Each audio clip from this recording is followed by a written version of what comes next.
Halo semuanya, salam olahraga. Balik lagi bersama gue Rizky, channel Rizky Frian. Kali ini, gue akan menyampaikan berita dari sepak bola Eropa terbaru lagi. Tetapi sebelum videonya, jangan lupa subscribe dan nyalakan lonceng notifikasinya agar tidak ketinggalan info terbaru lainnya. Berita pertama itu, 36 laga tak terkalahkan, Italia lewati rekor Brazil dan Spanyol. Timnas Italia tercatat sebagai tim yang paling lama tidak terkalahkan, yakni dalam 36 pertandingan beruntun. Griazzurri melewati rekor sebelumnya dipegang Brazil dan Spanyol, yang sama-sama tidak terkalahkan dalam 35 pertandingan beruntun. Laga ke-36 Italia tidak terkalahkan tersaji dini hari tadi, saat skuad asuhan Roberto Mancini bertandang ke markas Swiss di matchday kelima grup C kualifikasi Piala Dunia 2022 zona Eropa. Setelah melalui 90 menit pertandingan, skor semakuat 0-0. Kekalahan terakhir Italia tersaji di ajang UEFA Nations League pada 10 September 2018. Bertandang ke markas Portugal, Italia tumbang 0-1.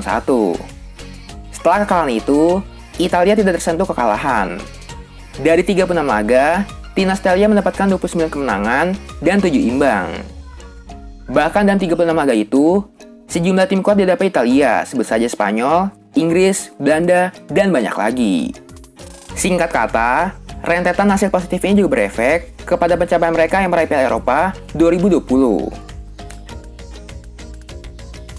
Berita selanjutnya itu, 4 pemain terancam deportasi, Argentina langsung pulang. Timnas Argentina memutuskan langsung pulang. Begitu laga Brazil versus Argentina di kualifikasi Piala Dunia 2022 dihentikan. 4 pemain Argentina yang berada di Liga Inggris yaitu Emiliano Martinez, Emiliano Buendia, Cristian Romero, dan Giovanni Lo Celso dinyatakan bermasalah. Pihak Badan Pengawas Kesehatan Nasional atau FIFA menganggap 4 pemain itu memasukkan data saat masuk ke Brazil. Padahal, tiap pengunjung Brazil dari Inggris yang tiba di Brazil diwajibkan menjalani isolasi selama 14 hari. Dalam ancaman deportasi yang menimpa 4 pemainnya itu, Argentina memutuskan untuk tidak berlama-lama di Sao Paulo. Mereka langsung memutuskan kembali ke Argentina.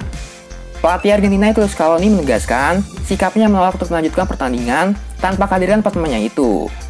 Scaloni menegaskan timnya tidak pernah mendapatkan pemberitahuan soal larangan main untuk 4 pemain tersebut.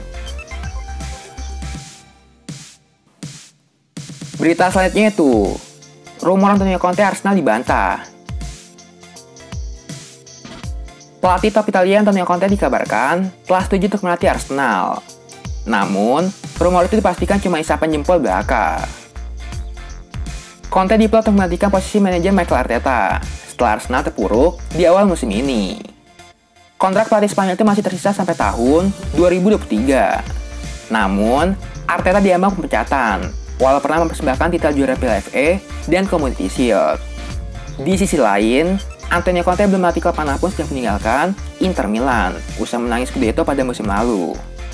Arsenal dilaporkan telah mengontak Conte dan siap mendepak Arteta jika hasil Arsenal tak kunjung membaik sampai Oktober nanti. Akan tetapi, rumor Conte dan Arsenal dibantah Freddie Paxton, seorang jurnalis yang berbasis di London Utara, memastikan bahwa rumor itu tidak benar.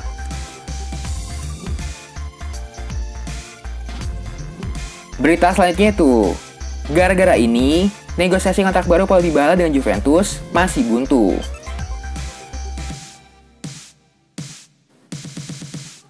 Terdapat satu kendala yang membuat negosiasi kontrak baru Paulo Dybala masih menemui jalan buntu di Juventus.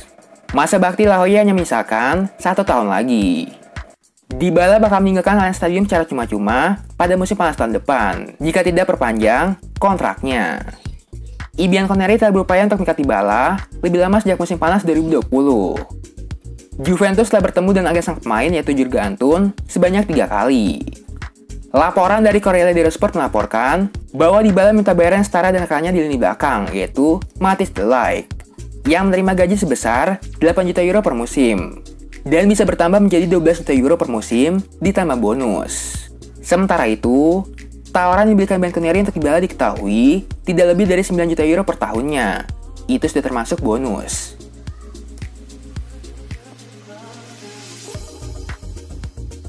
Berita selanjutnya itu, Ronaldo pulang, nasib Martial tinggal menghitung hari di Manchester United.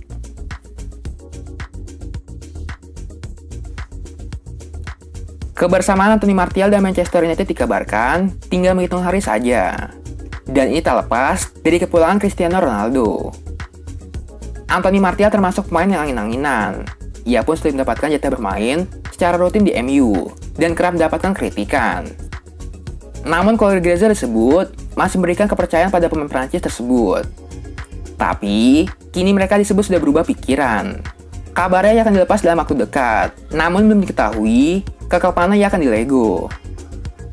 Anthony Martial sendiri sebelumnya sempat dikaitkan dengan Inter Milan, Tottenham, dan PSG.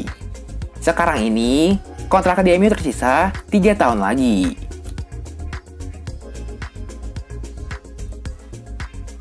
Berita selanjutnya itu, tersisi dari skuad utama Milan, Romagnoli, minta dilepas ke Lazio.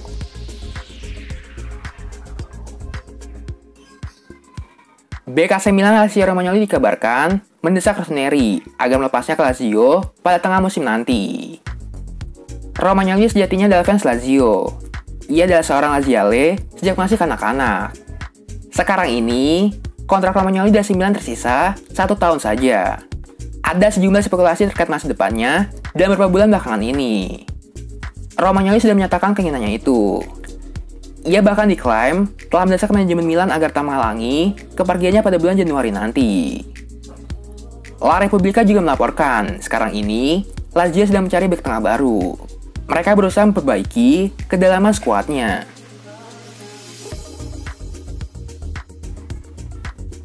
Berita selanjutnya itu, Salernitana kejar David Luiz, sudah datangkan Franck Ribéry.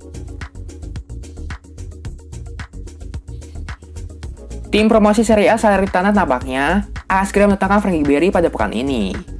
Dan mereka kabarnya akan mengalihkan perhatian mereka kepada David Luiz setelah itu.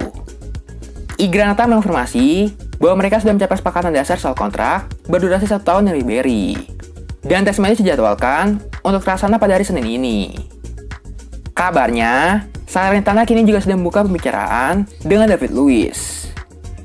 Klub asal kampanye itu kabarnya sudah menjadwalkan pertemuan dengan agen David Luiz. Dan itu diharapkan akan terlaksana dalam hitungan hari. Ex-defender Chelsea dan PSG berusia 34 tahun itu kabarnya juga sedang diminati oleh mantan pelatih The Blues, yaitu Maurizio Sarri, yang kini melatih Lazio. Berita selanjutnya itu, Chiellini bakal bantu Manuel Akanji adaptasi di Juventus sebelum pensiun. Giorgio Chiellini menyebut baik keinginan Juventus untuk mendatangkan bek tengah Borussia Dortmund, yaitu Manuel Akanji. Chiellini bakal berjanji akan membantu proses adaptasi Akanji sebelum dirinya pensiun di Allianz Stadium. Bianconeri membutuhkan sosok bek tengah anyar setelah mereka tidak punya pilihan di posisi itu selain Chiellini dan Bonucci yang mulai menua dan kerap dibekap cedera. Manuel Akanji berusia 26 tahun, dianggap punya potensi untuk menjadi tulang punggung di Juventus di lini pertahanan setelah era Chiellini habis. Chiellini merasa Manuel Akanji cocok menjadi penerusnya di Juventus. Chiellini bahkan menegaskan dirinya siap membantu Akanji beradaptasi dan gaya bermain Juventus sebelum dirinya pensiun. Kayaknya sekian aja berita sepak bola kali ini. Jangan lupa subscribe dan nyalakan lonceng notifikasinya agar tidak ketinggalan info baru lainnya. Salam olahraga.